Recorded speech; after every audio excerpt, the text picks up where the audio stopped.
नमस्कार दोस्तों, स्वागत है आपका हमारे channel target for IAS and MPPSC with के 2 जून 2021 के मध्य प्रदेश के करंट अफेयर में आप लोगों का बहुत बहुत स्वागत है। एक योजना निकल कर आ रही है जिसका नाम है विकेंद्रीकृत उपार्जन योजना, और यह किससे संबंधित है? खाद्यान्न उपार्जन या फिर सार्वजनिक वितरण प्रणाली, दोनों सही या फिर इनमें से कोई नहीं? तो इसको हम डिस्कस करेंगे आज के इस करंट अफेयर में। और भी अन्य इंपॉर्टेंट करंट अफेयर हम यहाँ पर डिस्कस करेंगे।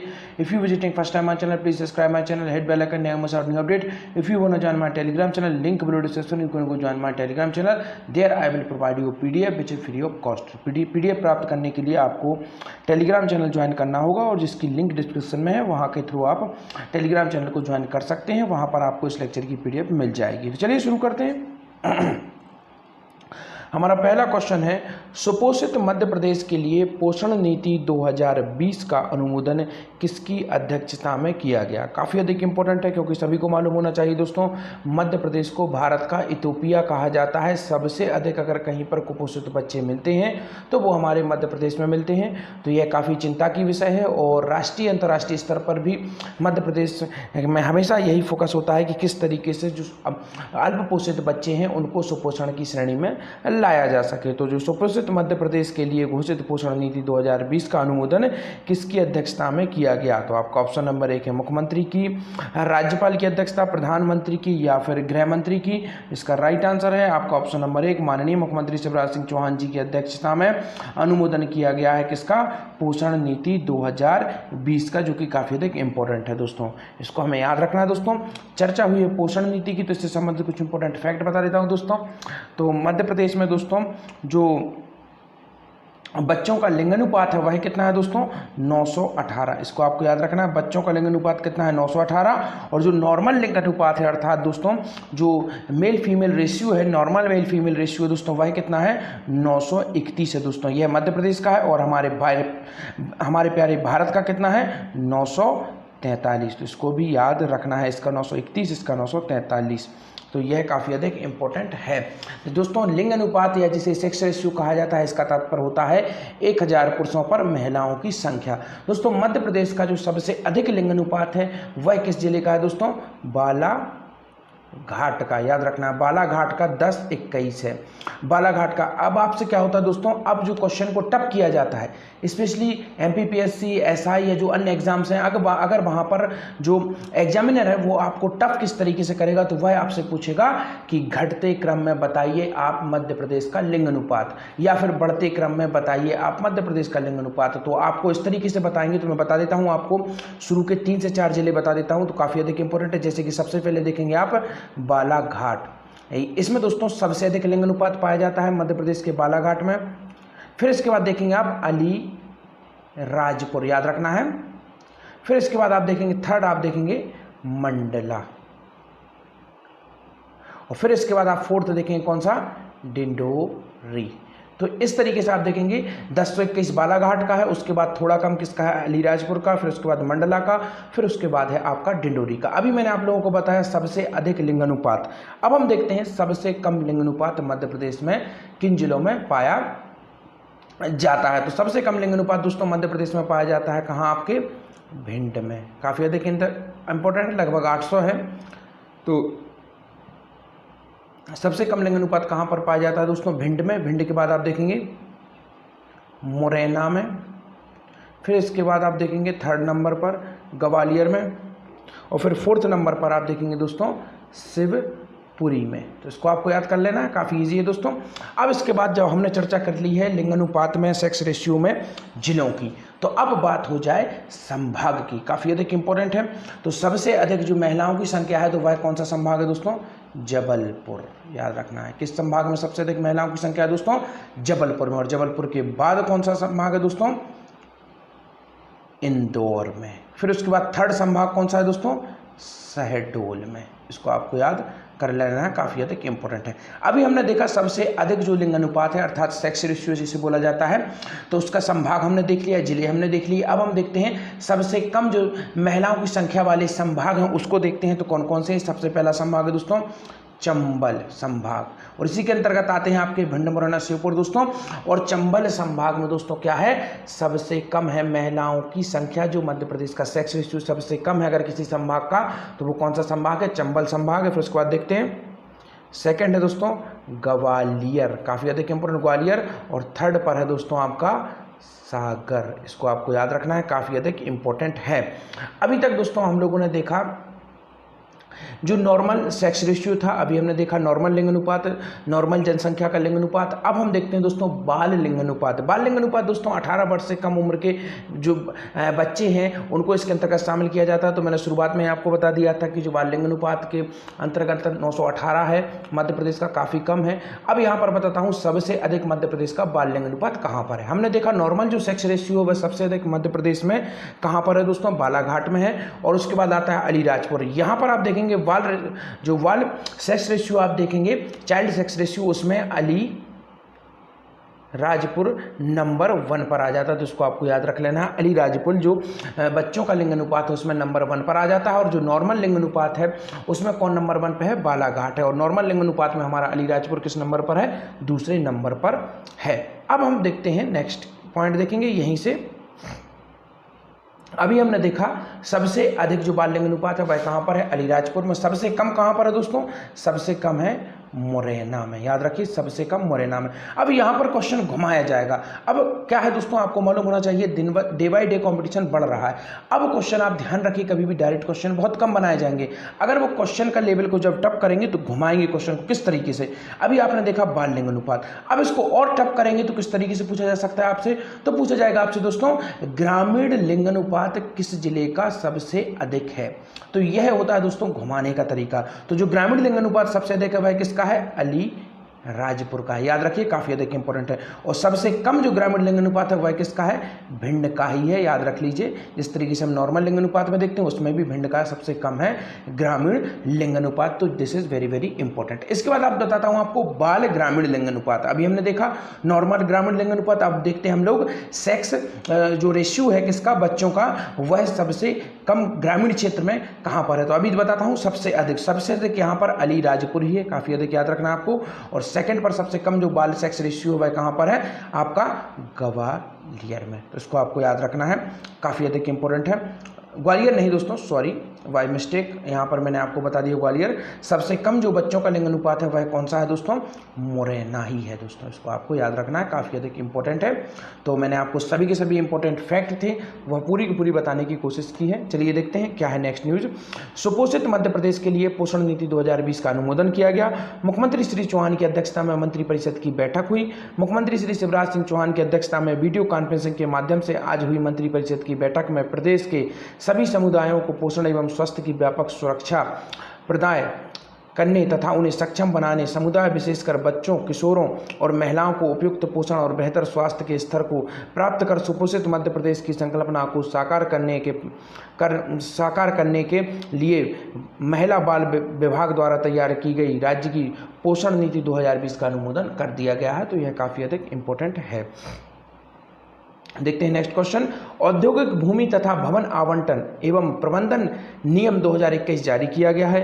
यह किसके विकास में सहायक होगा। काफ़ी अधिक इंपॉर्टेंट है दोस्तों। जो औद्योगिक भूमि एवं भवन आवंटन प्रबंधन नियम अधिनियम है, काफ़ी समय से यह रुका हुआ था और इसे अब पारित कर दिया गया है।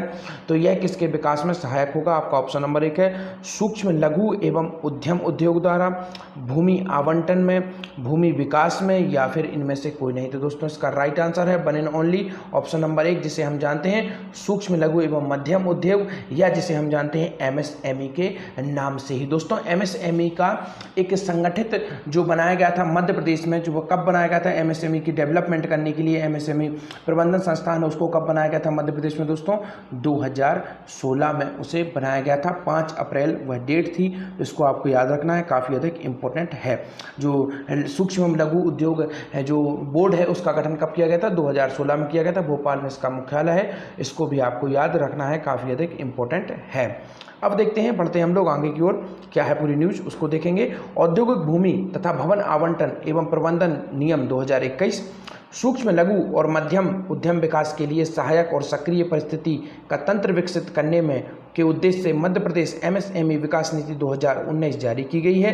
मंत्रिपरिषद ने इसमें सूक्ष्म लघु और मध्यम उद्यम विभाग के प्रशासकीय नियंत्रण की भूमि आवंटन के लिए नए नियम अनुमोदित किए हैं। यह नियम मध्य प्रदेश एमएसएमई को औद्योगिक भूमि तथा भवन आवंटन एवं प्रबंधन नियम 2021 कहलाएंगे, जो कि काफ़ी अधिक इंपॉर्टेंट है। और इससे दोस्तों क्या होगा, जो भूमियों का आवंटन होगा, जो भवन निर्माण होंगे, इन सब में काफ़ी अच्छे तरीके से किया जा सकेगा इनको, और पारदर्शी भी बनाया जाएगा। इसमें यह सब प्रावधान किए गए हैं और जो भी डिस्प्यूट है उनको जल्दी से जल्दी इसके अंतर्गत क्या किया जाएगा, सुलझाने की कोशिश की जाएगी। आज देखते हैं, काफ़ी अधिक इंपॉर्टेंट क्वेश्चन है हमारा आज का, विकेंद्रीकृत उपार्जन योजना किससे संबंधित है। काफ़ी अधिक इंपॉर्टेंट यह योजना है, अभी यह चर्चा में आई है। तो देखते हैं यह जो विकेंद्रीकृत उपार्जन योजना है किससे संबंधित है। आपका ऑप्शन खाद्यान्न उपार्जन, सार्वजनिक वितरण प्रणाली, दोनों सही या फिर इनमें से कोई नहीं। दोस्तों इसका राइट आंसर है ऑप्शन नंबर 3, दोनों सही। अर्थात यह खाद्यान्न उपार्जन से भी संबंधित है और जो सार्वजनिक वितरण प्रणाली है उससे भी संबंधित है। दोस्तों खाद्यान्न उपार्जन के मामले में मध्य प्रदेश नंबर 1 पर है। अभी लास्ट ईयर उसने क्या किया था, पंजाब को पीछे छोड़ दिया था और हमारा प्यारा मध्य प्रदेश क्या बन गया है, नंबर 1 पर बन गया। और अभी वर्तमान में मैंने कुछ दिन पहले आप लोगों को बताया था कि गेहूं खरीदे के मामले में नंबर 1 पर कौन सा जिला रहा है, अभी गेहूं उपार्जन के मामले में होशंगाबाद रहा है। और होशंगाबाद के ही दोस्तों जो पाथरखेड़ी जगह है, पावरखेड़ी, और वहीं पर क्या है आपका गेहूं अनुसंधान केंद्र भी वहीं पर है। तो इसको भी आपको याद रखना है, काफी अधिक इंपॉर्टेंट है। और होशंगाबाद में ही दोस्तों जो नए कृषि कानून आए हैं केंद्र सरकार की, जिन पर काफ़ी विवाद भी रहा, किसानों द्वारा काफ़ी प्रोटेस्ट किया जा रहा है, उन्हीं का पालन करते हुए सबसे पहले न्याय देने वाला जिला कौन सा बना था, होशंगाबाद बना था। तो यह काफ़ी अधिक इंपॉर्टेंट है। एक राइस कंपनी थी, राइस कंपनी चावल कंपनी थी, और उसका विवाद किससे था, किसानों से था होशंगाबाद के, और उन किसानों को न्याय दिया गया था। तो यह काफ़ी अधिक इंपॉर्टेंट है। और यहाँ पर इसका राइट आंसर क्या है, दोनों सही है। देखते हैं क्या है पूरी न्यूज। विकेंद्रीकृत उपार्जन योजना, मंत्रिपरिषद ने प्रदेश में विकेंद्रीकृत उपार्जन योजना में खाद्यान्न आदि के उपार्जन, सार्वजनिक वितरण प्रणाली और अन्य शासकीय योजनाओं के संचालन, डेफिसिट पूर्ति एवं वर्तमान में जारी वित्तीय व्यवस्था की निरंतरता के लिए राशि उधार लेने के लिए 29,400 करोड़ रुपए की निःशुल्क शासकीय प्रत्याभूति स्वीकृति वित्तीय वर्ष 2021-22 के लिए प्रदान करने का निर्णय लिया है। साथ ही शासकीय प्रत्याभूति के संस्थावार पुनर्आवंटन एवं खाद्यान्न स्टॉक सीमा के संचालन के लिए समय समय पर कार्रवाइयाँ करने के लिए खाद्य विभाग को अधिकृत किया गया है, जो कि काफ़ी अधिक इम्पोर्टेंट है। तो this is very very important. देखते हैं नेक्स्ट क्वेश्चन। पूर्व मंत्री श्री लक्ष्मीकांत शर्मा का निधन, किस विधानसभा के दोस्तों पूर्व विधायक रहे हैं। तो यह काफ़ी अधिक इंपॉर्टेंट है, आप सभी को मालूम होना चाहिए। जो व्यापम घोटाला हुआ था उसमें इनका नाम काफ़ी अधिक उछाला गया था, और यह विधायक भी थे और उसके पहले यह मंत्री भी थे मध्य प्रदेश गवर्नमेंट में, परंतु वर्तमान में यह विधायक भी नहीं थे और इनके पास कोई भी पद नहीं था। तो बताता हूँ आपको यह कहाँ के पूर्व विधायक रहे हैं, काफ़ी अधिक इंपॉर्टेंट है। तो आपका ऑप्शन नंबर 1 है सिरोंज विधानसभा, विदिशा विधानसभा, सीहोर विधानसभा, या इनमें से कोई नहीं। दोस्तों इसका राइट आंसर है ऑप्शन नंबर 1, सिरोंज विधानसभा से यह विधायक रहे थे, पूर्व विधायक थे। और जैसे ही व्यापम घोटाले में इनका उस समय नाम चला था, उसके बाद इन्होंने विधायक पद का सेकंड बार इनको टिकट नहीं मिला था, परंतु इन्हीं की विधानसभा सीट से इनके भाई को टिकट दिया गया था, जो सिरोंज विधानसभा है, और वर्तमान में वह इसी विधानसभा से, सिरोंज विधानसभा से क्या है, विधायक भी है। देखते हैं क्या है पूरी न्यूज। मध्य प्रदेश के पूर्व मंत्री लक्ष्मीकांत शर्मा का सोमवार को निधन हो गया। वे 11 मई को कोरोना संक्रमित पाए गए थे। 12 मई को उन्हें भोपाल के चिरायु अस्पताल में भर्ती किया गया था। 60 वर्षीय शर्मा 1993 में पहली बार विधायक चुने गए थे। इसके बाद 1998, 2003, 2008 में सिरोंज विधानसभा क्षेत्र से लगातार विधायक चुने गए। 2018 में के चुनाव में भाजपा ने उन्हें टिकट न देकर उनके छोटे भाई उमाकांत शर्मा को टिकट दिया था, जो अभी सिरोंज से विधायक हैं। तो यह भी काफी अधिक इंपॉर्टेंट है।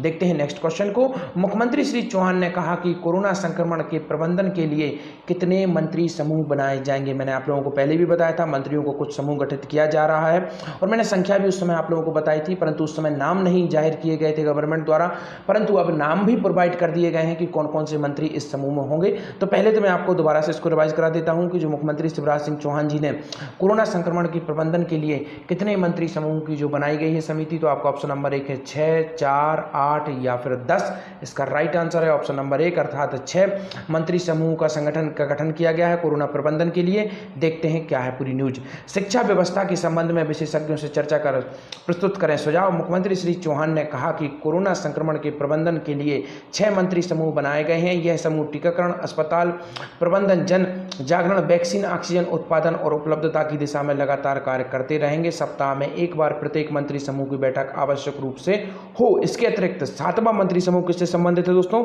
शिक्षा के लिए बनाया गया है और शिक्षा देने के क्या विकल्प हो सकते हैं, परीक्षाओं का संचालन किस तरीके से की जाए, क्या बड़े बच्चों को सीमित संख्या में शाला में आने की अनुमति दी जाए, इसके संबंध में समूह क्या करेगा? विचार करेगा। काफी अधिक इंपॉर्टेंट है। देखते हैं इस समूह से कुछ इंपॉर्टेंट फैक्ट, कौन कौन से मंत्रियों को इसमें शामिल किया गया है। यह न्यूज काफी अधिक इंपॉर्टेंट है, तो इसको हम यहाँ पर डिस्कस करते हैं। समूह में दोस्तों खेल एवं युवा कल्याण तथा तकनीकी शिक्षा मंत्री श्रीमती यशोधरा राजे सिंधिया को शामिल किया गया है। जनजातीय तथा अनुसूचित जाति कल्याण मंत्री सुश्री मीना सिंह, चिकित्सा शिक्षा गैस राहत मंत्री विश्वास सारंग और उच्च शिक्षा मंत्री डॉक्टर मोहन यादव, स्कूल शिक्षा राज्य मंत्री इंदर सिंह परमार और आयुष राज्य मंत्री श्री रामकिशोर कावरे विचार विमर्श करें। इस दिशा में टेक्नोलॉजी का क्या उपयोग किया जा सकता है, इस पर विशेषज्ञों की चर्चा। यह हमारा प्रयास होना चाहिए कि शिक्षा के क्षेत्र में मध्य प्रदेश का एक अलग मॉडल बनना चाहिए, जो कि काफी अधिक इंपॉर्टेंट भी है। और यहाँ पर शिक्षा की चर्चा हुई है तो आपको बता देता हूँ दोस्तों, जो मध्य प्रदेश का शिक्षा में स्थान क्या रहा है 2011 की जनगणना के अनुसार। तो जो 2011 की जनगणना थी उसके अनुसार मध्य प्रदेश का पूरे भारत देश में शिक्षा के मामले में क्या स्तर रहा है दोस्तों? 28वां, जो कि काफ़ी निचला स्तर है और काफ़ी दिक्कत की बात है। यहाँ की जो टोटल साक्षरता है वह कितनी है मध्य प्रदेश की? 69% है, जो कि काफ़ी अधिक इंपॉर्टेंट है।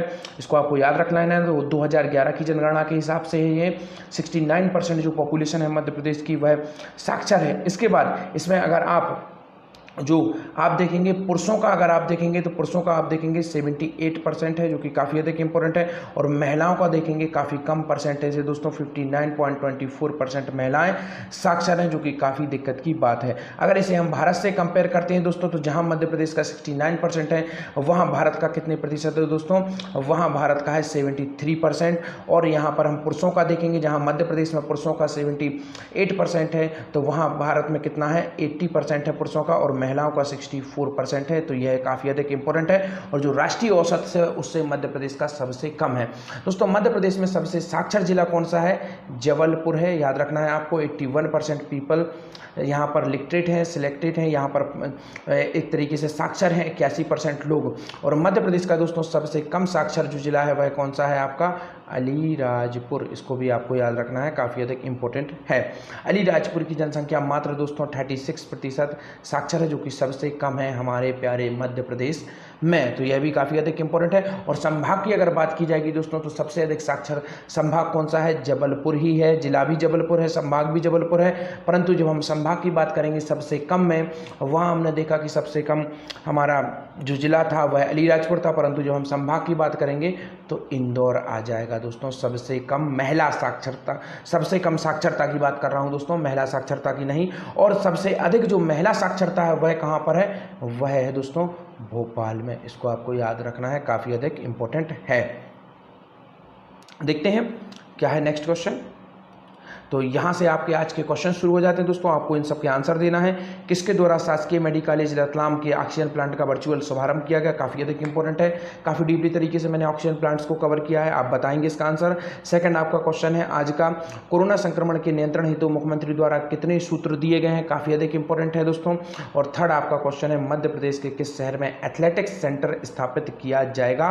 काफ़ी डीपली तरीके से जब भी गेम की चर्चा होती है मैं आपको कवर करता हूँ। आई होप वीडियो अगर अच्छी लगी हो तो चैनल को लाइक कर दीजिए, पहली बार विजिट कर रहे हैं तो सब्सक्राइब कर दीजिए और वीडियो की पीडीएफ प्राप्त करना ना भूलें, लिंक डिस्क्रिप्शन में है, वहां से आपको टेलीग्राम चैनल ज्वाइन करना होगा और इवनिंग में आपको इसकी पीडीएफ टेलीग्राम चैनल पर अपलोड कर दी जाएगी। धन्यवाद दोस्तों। वीडियो अगर अच्छी लगे तो शेयर जरूर करिए, लाइक जरूर करिए।